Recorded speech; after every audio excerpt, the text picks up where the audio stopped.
பாண்டவர்களுக்கு ரொம்ப நாட்களாவே நம்முடைய அண்ணன் தர்மரும் தானத்தில் சிறந்தவர். ஆனால் கர்ணனையே ஏன் எல்லோரும் தானம் செய்வதில் சிறந்தவன் என்று கூறுகின்றனர் என்று சந்தேகம் இருந்தது.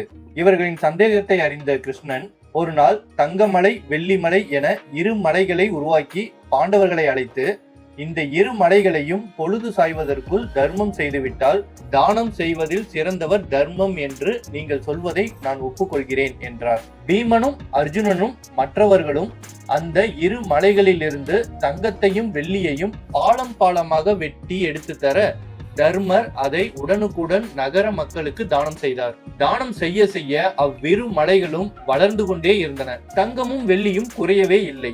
மாலை பொழுது வந்ததும் எங்களால் முடியாது கண்ணா என்று தன் தோல்வியை ஒப்புக்கொண்டார் தர்மர். உடனே கிருஷ்ணன் கர்ணனை வரவழைத்து, கர்ணா, இதோ பார், இந்த இரண்டு மலைகளில் ஒரு மலை தங்கமலை, மற்றொன்று வெள்ளிமலை. இதை நீ பொழுது சாய்வதற்குள் தானம் செய்ய வேண்டும். பொழுது சாய இன்னும் ஒரு நாளிகை பொழுதே உள்ளது.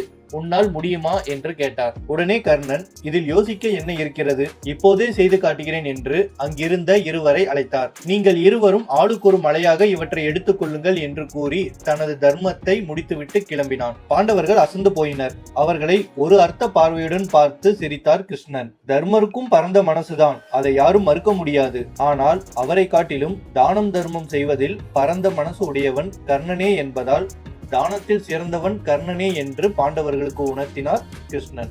இந்த வீடியோ உங்களுக்கு பிடிச்சிருந்தனா வீடியோ லைக் பண்ணிட்டு ஷேர் பண்ணுங்க. மேலும் இது மாதிரியான வீடியோ பார்க்கணும் அப்படின்னு நினைச்சீங்கன்னா நம்மளோட கதை கவிதை அப்படிங்கிற சேனலை ஃபாலோ பண்ணிக்கோங்க. தேங்க்யூ.